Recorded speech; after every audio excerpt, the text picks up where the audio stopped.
Hi, what's up, man? What's up, man? How you How you doing? doing? Pretty I'm doing good. Not too well. bad. We had training today and it's been like nice weather all week, and then today it was like 50 degrees. It's Of terrible. course, that's usually how it works. Once the moment we started training again, it's 90 degrees out on the turf, so it's Oh, just that's how it works. brutal, brutal. How is being back training?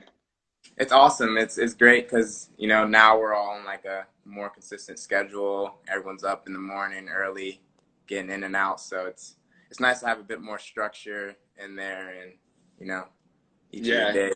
it felt so weird during the quarantine time. It was just like, well, what am I gonna do today? And there's no like set Yeah. time that anything happens, so like the days just kind of flow together and there's no breaks in it. Exactly. There's days where I wake up super early, get my stuff done. And there's days where I sleep in and then I get my stuff done. I'm like, wow, well, now what? There's lots of Xbox being played as well. So, Are you playing Warzone? yeah, I think the whole world's hooked on it at this moment. But yeah, I played a good amount of Warzone during this quarantine. So, Where's your favorite place to land? favorite place to land? I got to go Boneyard. I know Oh, Eric likes going to this random house in the middle of nowhere where we always die, but I like to go to Boneyard. I feel like it's usually more successful. I enjoy storage. That's what I Storage? Oh, like. that's storage gets heated real fast. Sometimes I drop in storage if I'm feeling pretty ballsy and lucky with myself. But Yeah, yeah, for most yeah, part that's where phone. you Yeah, go when you're feeling confident. when you're feeling confident, when you're like, yeah, quick drop before I go to bed. Exactly. Storage.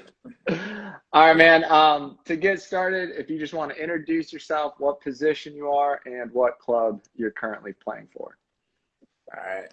Hi everyone. I'm Brandon Eaton. I'm a central midfielder currently at Forward Madison FC in USL League One. Yeah, so you haven't been, I know you're a central midfielder, but you were kind of a defensive man. We'll talk about it later too, but then a little bit of right back action, as well as now, seems like Daryl is thinking you might be playing a little bit higher up in the midfield as well. So, sorry, I didn't quite. The service cut off a little bit there. What is the I was last saying, part? Daryl was saying that you might be playing higher up in the attacking mid role some. Yeah, I've been since I came to Madison, I've been playing like as a more of like a 10. So, at this point I'm adding a lot of versatility to my game, which only helps finding ways onto the field. So it's good. Absolutely. So let's go back before we get to Madison. We'll go back to your youth career. Where did you grow up playing? What did youth soccer look like for you? So I played a lot of rec up until I was 10 years old, and I for a rec player I was decent, but I finally went to my first travel team in Chesapeake, Virginia. At the time, it was called CSSC, Chesapeake Select Soccer Club. Went there, played U11 for 3 years. Probably the worst player on the team when I first started off, so that was a little bit of a struggle at first, but after about 2 3 years there, I got a lot better, and I ended up moving from CSSC to a club where I finished up my youth career called Beach FC, which is pretty close. Like I live about 15 minutes from Virginia Beach, and the club was Virginia Beach based, so I stayed there up until I went off to college. So a majority of my youth career was spent at Beach FC. Yeah, so what was the biggest difference? Because you come in at 11, you're one of the worst guys on the team. Obviously, by the time you are heading into college, you aren't the worst on the team anymore. What Yeah. is the biggest growth? Is it just playing around better players, just more time? What was kind of your development?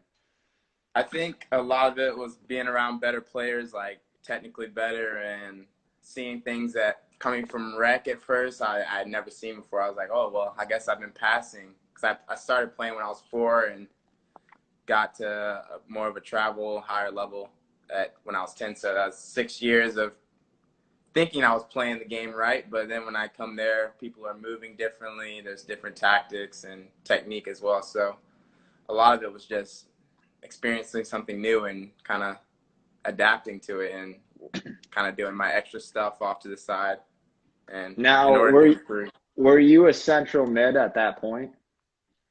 Uh, and in my youth career, yeah, I played a lot of center mid and sometimes the forward. I played as a 9 center mid in my youth career, and so yeah, I played a lot more attacking roles, I guess, growing up, and then kind of flip flop between like a defensive mid, center mid, like box to box midfielder. So So you're playing in high school. What are you kind of thinking with playing? Are you just, all right, I'm enjoying it. Maybe I go to college for it. Are you thinking professional at all at that time? What's your thought process for soccer?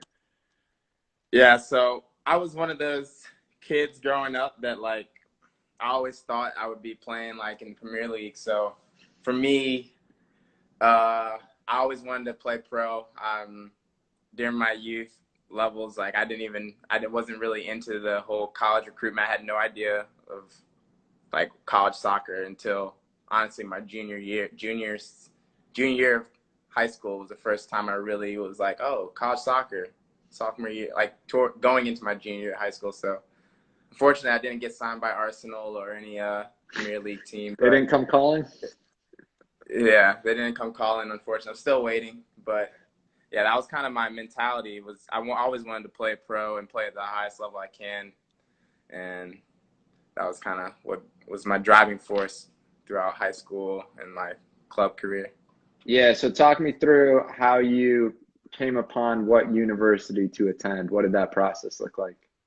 Yeah, so I had a pretty interesting college cycle. I was playing. I'll never forget. I played an ODP game, and I was playing really well. And Virginia Tech happened to watch the whole game, and that was the first interest I got from a college team. And it was also the college that my brother went to. So my brother went there. He was a mechanical engineer. So it almost seemed like the stars were aligned. I was like, oh man, like I'm getting ACC school wants me to come there, and my brother goes there as well, so he can make sure I do all my homework and all that and tutor me. So I ended up getting recruited by them, committed, went there for my first fall semester, and played a lot of games. I think I started maybe like 14 or 15 out of like 18 of our games, but at the end of the fall season, I wasn't really kind of clicking well with like kind of the program there, and was missing home and certain friends that I grew up playing with. And fortunately, a college team that also had a little bit of interest in me at VCU, Virginia Commonwealth University in Richmond, Virginia. Also, a couple guys that I grew up playing with and went to high school with also played there, were having really good college careers. So I was like, well, closer to home, closer to all my closest friends, I think I performed pretty well with them as well. So it was kind of a no-brainer to transfer and go to VCU as well. So I ended Now, up finishing up my college career there. yeah, was it because obviously, okay, there's a lot of benefits you see from going to VCU, but you go in, you're a freshman, you're getting a lot of starting time, you're playing a lot. Even though there's things that aren't clicking with the program, it's still hard to, give that up when you don't know exactly what the new program will bring for you. Exactly. I was really nervous because at that time, VCU was known to have a lot of quality players, and I was in a position where I could have stayed where I knew I was comfortable, but I felt if I went to VCU, it would be more challenging. I'd be around uh, what at the time was better players, and it just seemed like the best place for my growth. Maybe not the safest place in terms of job security, quote unquote, and playing time, but in terms of my own growth, I thought it was the best move to make. It was pretty scary though, but it was Yeah. good. On a side note, was those the years that VCU was doing really good in basketball? Were you there during Basketball, those? I think that might have been because I transferred there after the fall of 2013, so I think it was 2011 that they were Okay. Final Four or Elite Eight in basketball. All right. I Yeah, think because that, my cousin was a senior. I remember when they like went off that one year at VCU. So yeah. I heard all about it. Fortunately, I was nowhere near being there yet, but when I got there, they were still riding that wave when I transferred. So it was pretty cool. Yeah. So what's it like transferring in? Because I think, you know, most kids go to one university. You come in as a freshman with your group of freshmen. You don't know what's going on, and the upperclassmen teach you kind of the ropes. Now this time you're transferring. You're not a freshman. You have college experience. You know, you've been a starter at the college level, but you're coming into a new locker room, and you know everyone else has been there, and now you're like the odd man out coming in. What's that experience? It was pretty strange. I felt like a freshman straight on campus again, all over. Like guys treated me like I was new, treated me like a freshman as well. And honestly, I felt like I was part of the freshman class that ended up coming in for the next fall in 2014 at VCU. So it was definitely a big challenge transferring from one place where I went through my freshman ropes and coming to somewhere else where I'm like, all right, I'm experienced. I played in ACC. This will be easy. But I came to a new team, different kind of playing style as well, and tactics. So I was basically a new guy, new kid, again, that needed to learn from the guys ahead of them. So it was different. It was different for sure. How'd the sophomore season go? The sophomore season, actually, it ended up going very well for me. I remember when I transferred in VCU, I was playing as a center mid again, because at Tech I was playing as like a winger and sometimes as a 9. So I was back into a role that was more comfortable for me. And I remember I went through my freshman spring still, and I had a decent spring towards the end. Like first it was kind of rocky getting adjusted, but towards the end of the spring, I did really well. And I remember talking to the coaches like, oh, you've improved a lot, but most likely you'll probably redshirt, because I still have my red shirt available, probably redshirt in the fall in 2014. And What's that like mentally? Huh? Are you when you hear that, are you disappointed? Maybe I shouldn't have switched schools, or are you kind of okay with it? Yeah, mentally it was a little tough. I was starting to think, well, maybe that was kind of how my freshman spring in 2014 was there. It was kind of up and down. I was like, oh, I think I'm doing well. And then next thing I know, I play in the game and things go bad. And at that point, I remember I was in like the second team literally all during spring, like nowhere getting near the first team at all. And the fall season comes around in 2014.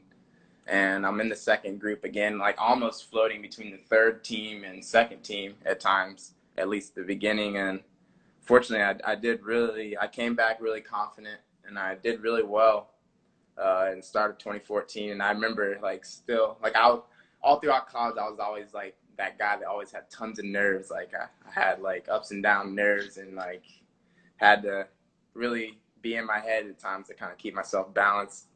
And I remember there was a game, our first game of the season, I ended up starting because one of our holding midfielders was injured. So I started actually our home opener that year.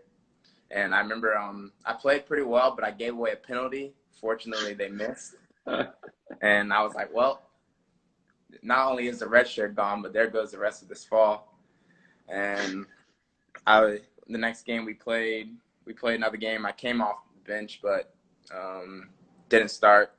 And we played UNC, and I remember that was a time where UNC was very, I mean, they're always notoriously good, and I know I'm the nerves guy, so I'm on the bench, like thinking like, dang, if I get in this game, like I have to do well, but this team's very good, like I'm kind of nervous. And I think it was like 7 minutes in, one of our holding midfielders goes down injured, and I remember Coach Gifford at the time, like, calls for my name. I'm like, wow, I'm really going into this game. Like, I remember still had those freshman nerves at this time, and I was like, wow, UNC, I played against them before ACC, but this is different. Like, I'm in a role, center mid, like, trying to dictate the game. And I came on, and I played pretty well, like, possibly the best player on the field in the game. And from then on, I was one of the first names on the 11 for the rest of the season there. I think I started every game from then on out. So Nice. I think that Not was a bad. big turning point in my time at VCU there. It was went from the nerves guy to still being the nerves guy, but felt a little more comfortable after that game. Went from giving up the penalty to being one Yeah, of the best players on the field. yeah. I still get goosebumps thinking about it because I remember as soon as it happened, it was one of those where the ball was bouncing into the box, and I went to just go put my foot through it, and the guy just kind of got his chest there and just ran through my thigh and just went down. I remember looking back in slow motion, ref points, and the first thing I did, like I tend to do this a lot, like in college. First thing I did, I mean, a lot of younger players do it. First thing I did is look at the coaches' reactions. I just see a lot of these on the bench, and I'm like, well, that might do it for me. Best to not see your coach's reaction in those moments. Yeah. What It were you worked. doing? Yeah, it worked out. What were you doing during the summers of university? So the summers, well, it kind of leads into my future, really. I remember I spent all my summers. There was a USL team called Richmond. You may know them, Richmond Kickers. I spent all my summers just training with them. And I remember back then, in the moment, a lot of my friends were going to like Timbers, U23s, going to Seattle's U23s, like going to a lot of these PDL teams. And, who doesn't want to what college kid doesn't want to spend their summer in like Portland or Seattle when they're from the East Coast? So at the time, I used to really hate it. Used to be upset that my coaches would make sure I stayed in Richmond, which I'd work out with our strength coach, do tons of fitness all summer. And I trained with, at the time, looking back, was a great experience. I used to train with the pro team, like pro guys, day in and day out. It was super high level, which helped me improve a lot. But, as a younger guy, I wanted to be in Portland and Seattle. But that's what I Yeah. did with my What would you say like prepared you the most through your college? Was it playing for the college team? Was it training with the pro guys? Where did your growth and development come from?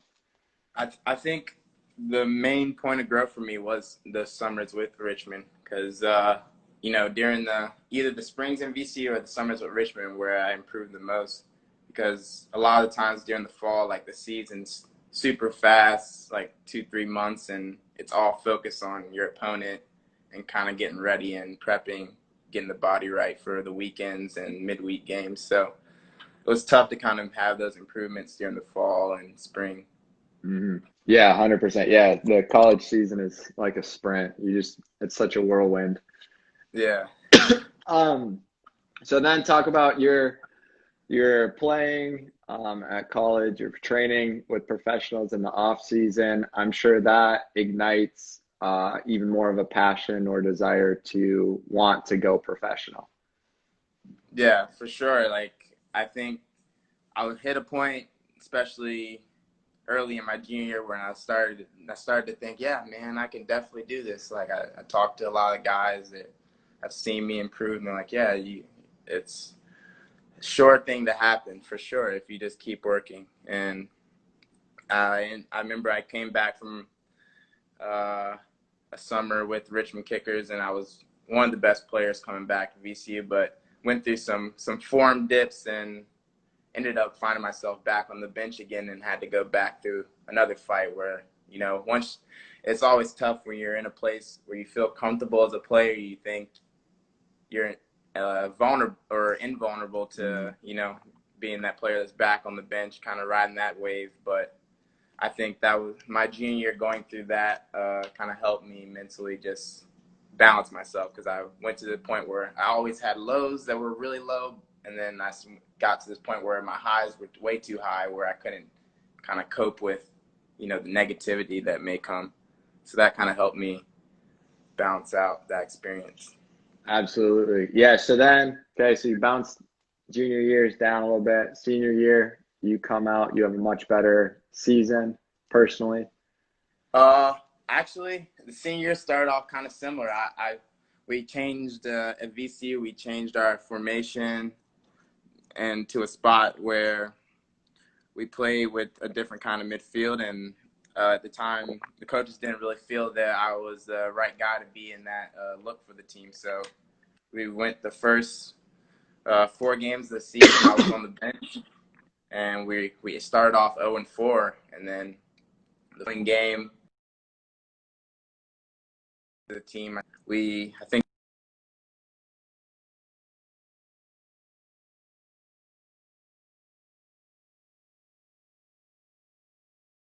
the rest of the season, played every minute.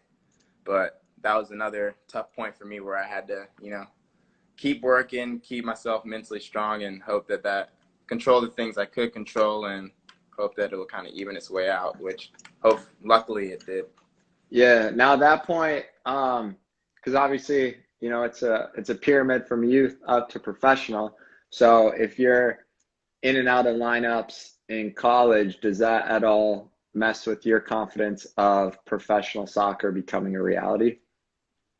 Yeah, for sure. There were times like I said, my highs were super high. There were times where I'd be playing really well, and I think, oh man, like I'm gonna be starting for this team, this pro team easily. Like I could do that easy. And then I go through the times where I couldn't see the field or play a minute, and I was being told like, hey, like you're just not quite the level. And hearing that when you used to be the first name on the team sheet was tough. So I think it's a humbling experience going through those ups and downs, and it's sometimes good to hear those. But yeah, it was definitely tough, like being out of like a college line, because then you start to question yourself. You're like, well, maybe I can't do this. Maybe I was wrong.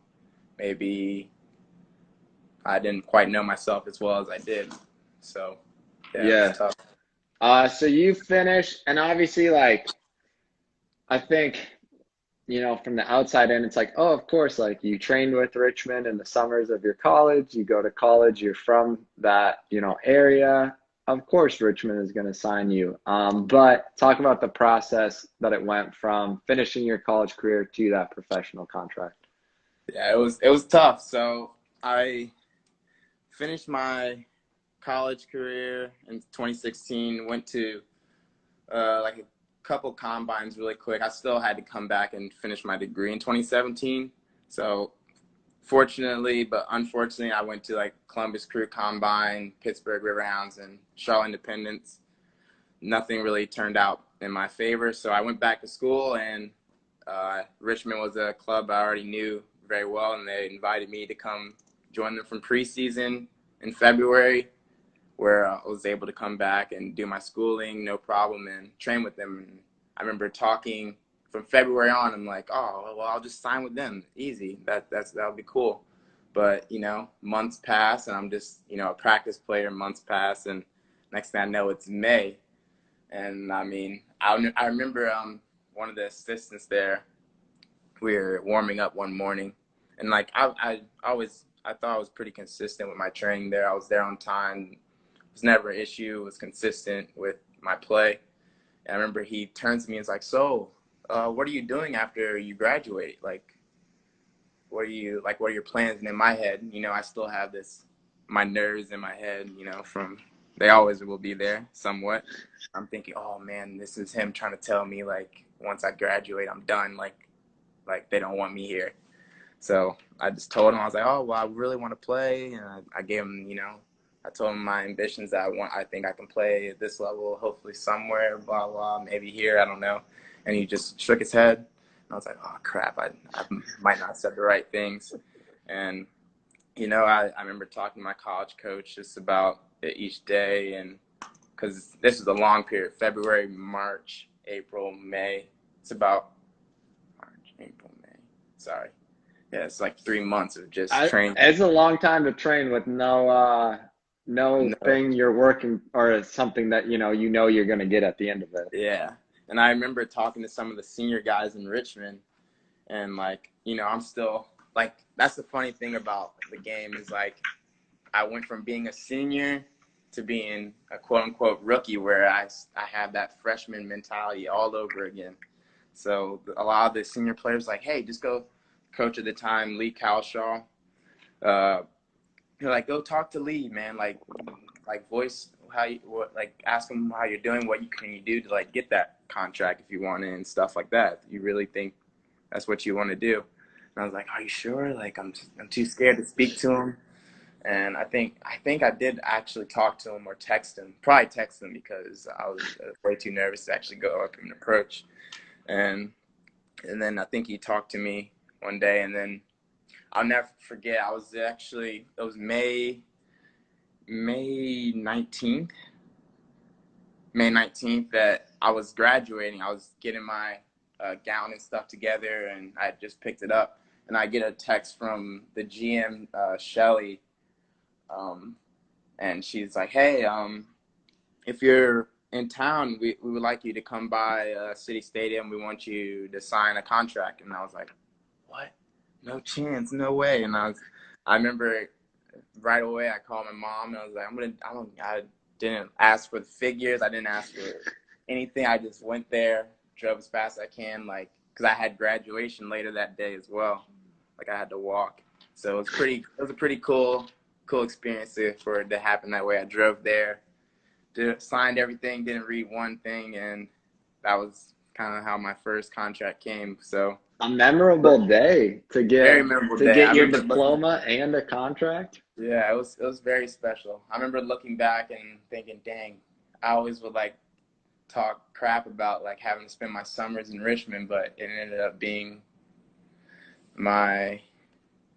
working in my favor, for real. It was definitely a blessing to be able to spend each summer there. So that's how the first contract came. Yeah, then so you get your first contract. You're a professional player now. You have your college diploma. Things are looking up. Talk about that first season. So first season was tough. I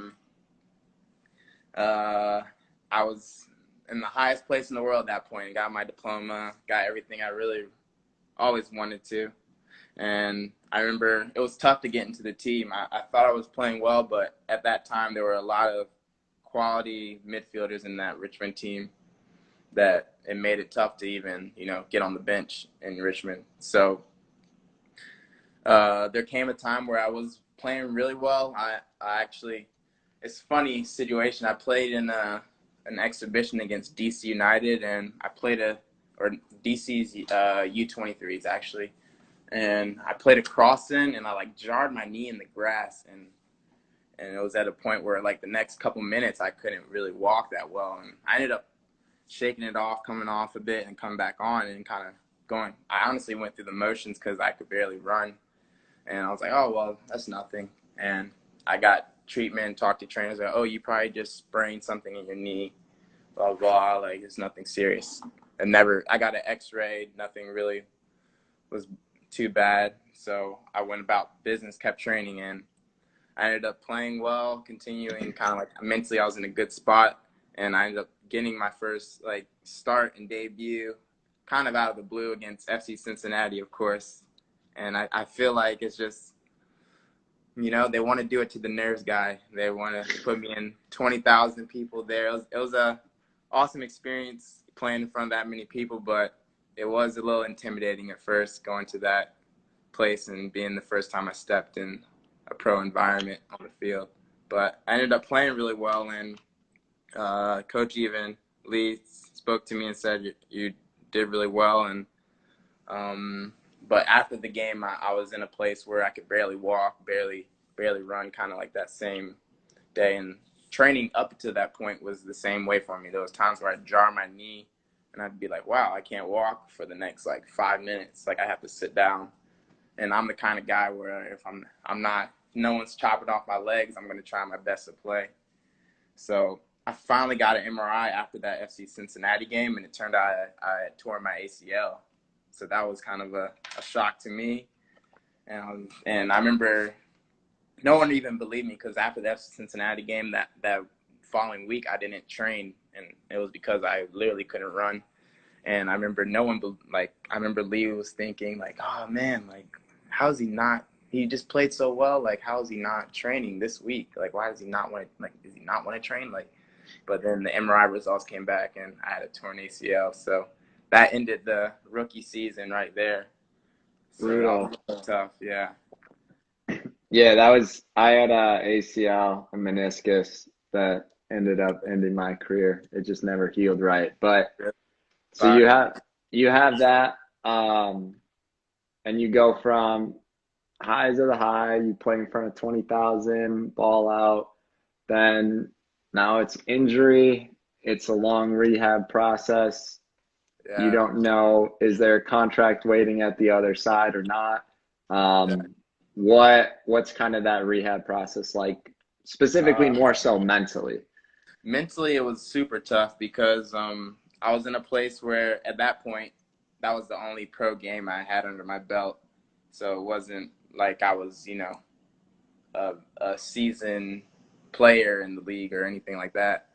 So mentally, it was tough. I talked to a lot of friends, other players, like even past coaches that told me, hey, man, like it's going to be tough for you to not only go back to Richmond, but anywhere for that because, you're coming off of ACL. Like, I think my recovery time put me back around like the second or third week the season would resume again. So it was tough. I went to my end of the year meeting with Richmond, and there was nothing guaranteed. They're like, oh well, we'll be open to have you come back for like a trial when you're healthy again, which for me that was good news. They could have just turned me away Yeah, immediately. So I went through the rehab process, just thinking, like I'm gonna prove everyone that made doubt that I come back, I'm gonna prove them wrong, and I come back even better. And fortunately, I went through the rehab process in a pretty good time, and I got back to Richmond right around preseason, around March. So went through preseason again, uncontracted, and went. It took about another month and a half, and then I finally signed again with Richmond. So that was a pretty awesome experience. That is coming back from that injury and the doubts of whether I'd be done or get to come back. It was good to kind of come on the right side of that battle. yeah. What's it like to play professionally so close to home? It's super nice, especially considering that I was at VCU for 3 to 3.5 years really. So I knew the city well. A lot of the community knew me well as well. I coached at a place called Own Touch, where I worked with a lot of the local youth players and players from different clubs there, and like they gave them like technical training and stuff like that. So their families would come out to games. They knew me well. Like it was basically, yeah, it was like my hometown for the most part, being in Richmond, and it's only an hour and a half away. Family was able to come up often, so it was super special being in Richmond for sure. Absolutely. So then you're growing up, your soccer career is in a, sort of a smaller bubble of the US. That's you've been playing club there, college there, professional there. Um, Tell me, how do you get all the way to Wisconsin? Yeah, that's first off. I want to start by saying Madison is a gorgeous city. I was picturing a lot more cattle and dry land and just snow around these times always, but it ended up being a really nice city. But the main way I ended up out here was I had a player that played with me in Richmond. I don't know if you know him as well, Neil. Mm, Um, he played with me in Richmond as well, and he took up an assistant coaching job here in Madison. And I remember he contacted me, and I was going to this training camp in the off season, uncontracted. That he told me the head coach would be there. I spoke to him about you, and we need a midfield, like a central midfielder, and he's going to take a look at you, see if he likes you or not. And he ended up coming, watch me play, and fortunately enough, he didn't hate me enough to not offer me a contract, and I made my way out to Madison, Wisconsin. So it's was it difficult to move out so far away from home? Because obviously, in earlier you're talking about being at Virginia Tech, it was harder being away from friends and family. yeah, it's difficult for sure. like especially during the times when the times are going well, I feel like with anything in life, it's easy to be where you're at. But when times are hard, being so far from home, friends, just familiar faces, it's a bit tougher. So learning how to deal even more so with my downs has been a challenge here and something been working at.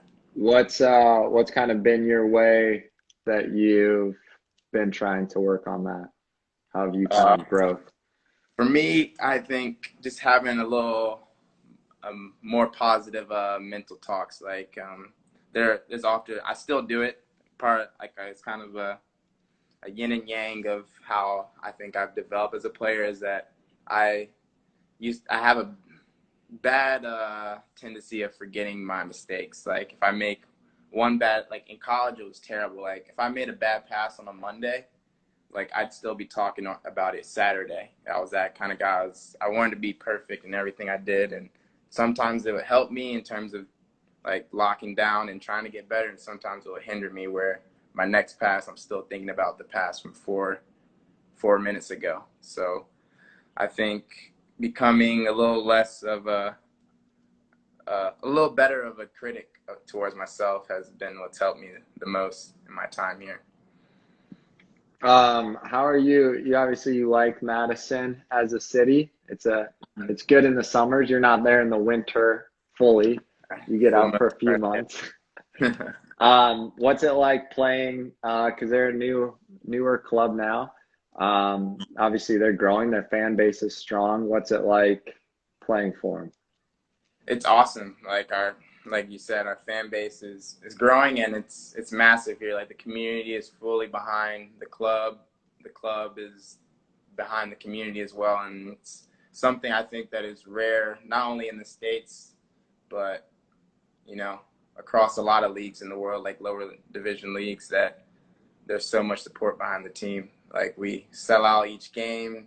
There's flamingos all around the city. There's flags. There's everything, and it's something I don't know. It's a super special thing to be a part of. It's kind of hard to even fathom that it's even possible, but Absolutely. What's it like going from playing with somebody to them being a coach? Because there's a different dynamic of a relationship.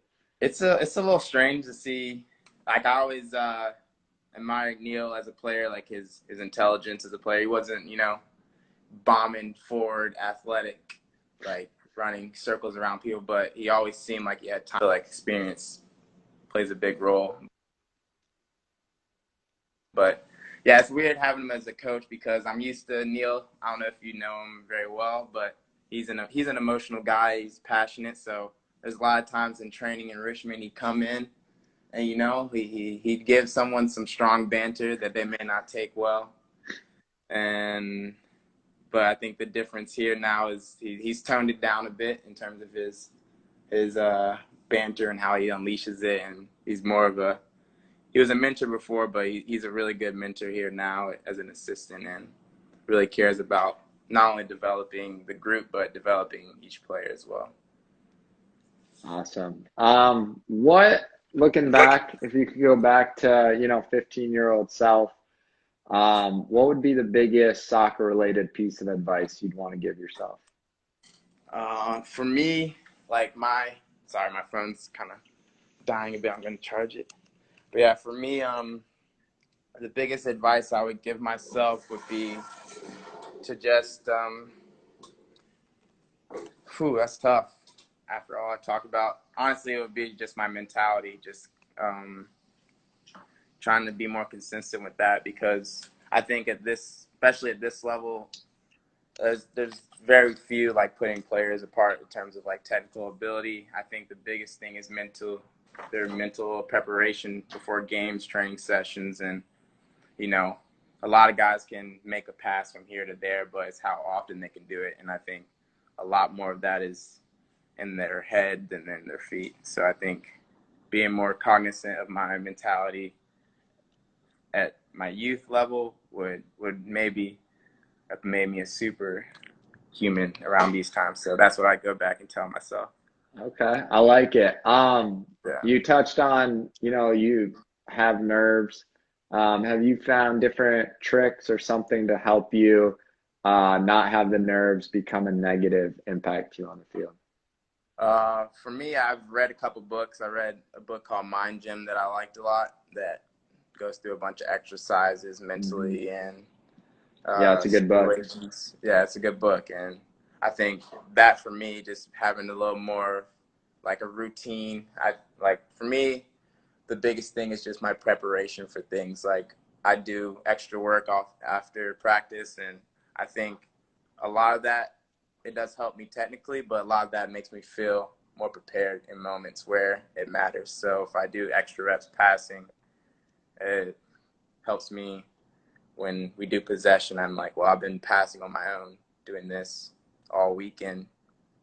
This is going to be a breeze. Or even if it's off the field, like my habits, eating, taking care of myself when it comes to fitness and playing longer minutes in games, I think that aspect helps my mentality as well. Absolutely. Now you've kind of bumped around, played a couple different roles in the professional career. How do you approach in like the off season, what to work on, what to improve on, what's kind of your focus? Um, for me, yeah, it's kind of tough going the off season because I go somewhere like I went to Florida again to the same training camp, and I'm like, the trainers are like, oh well, you were playing as a 6, right? And I'm like, well, now I'm an 8, so like, what should we do as an 8 that'll help me be better? And so it's kind of tough sometimes, but I think it's good to be so versatile and be able to, because I think there's things that I've learned as being as an 8/10 that I never really thought of as a 6 that kind of have helped me become an overall better player. Just like certain movements, knowing how this role works in comparison to another role. But in terms of off-season training, knowing what to work on is just my decision-making. Like I try to work on like the decisions I make more of the right decisions more of the time. And just I think that's the biggest thing for me at this point in my game is just my decision-making and my consistency and technique and stuff like that. You trained some with Cause this winter? Yeah. Oh. Yeah, I played with Cause. I actually went, thanks to Eric, I spent a lot of time with Eric and played at Bridges a good amount. So that was a great experience going there and being around a lot of good players and Brett and everyone. And Do you have a Bridges, if you had a 5-a-side team to create, do you have one in I mind? have, okay. Well, I put myself in it. I put Chris Mueller in there. I put Eric in there, of course. See, I put Reed in there. And see, that's 4, right? Mm-hmm. Actually, I'll take myself out. That's a little selfish. I put Rich and John in there too. Okay. Yeah, yeah. Richard Olson and Johnny. Yeah, All right. That's a solid those are my squad. boys. They took me in a lot, and I'm really appreciative of this off season in Bridges because I went there and everyone treated me as if I grew up in Chicago. So that was great to be a part of that. Yeah, no, it's an incredible environment. Absolutely. Um, I appreciate, I know you have other things you have to do today, so I appreciate you taking time and sharing your story. Um, No problem. Well, I thank like, you for having me on, yeah, man. no, I like it. It's because it's not, you have some different things. You decide to switch schools. It's not just I switch schools, I start, everything's, Yeah. amazing on the grind. You get your first contract finally, you tear your ACL, you're coming back, you're switching positions, you have to move halfway across the country. But you can see the growth of you not only as a player but also as a person through it. So I really think that's cool to see. Thank you. Thanks, man. Yeah, man. You have a good day. You too. Thank you. Yep. Bye. Yeah. All right.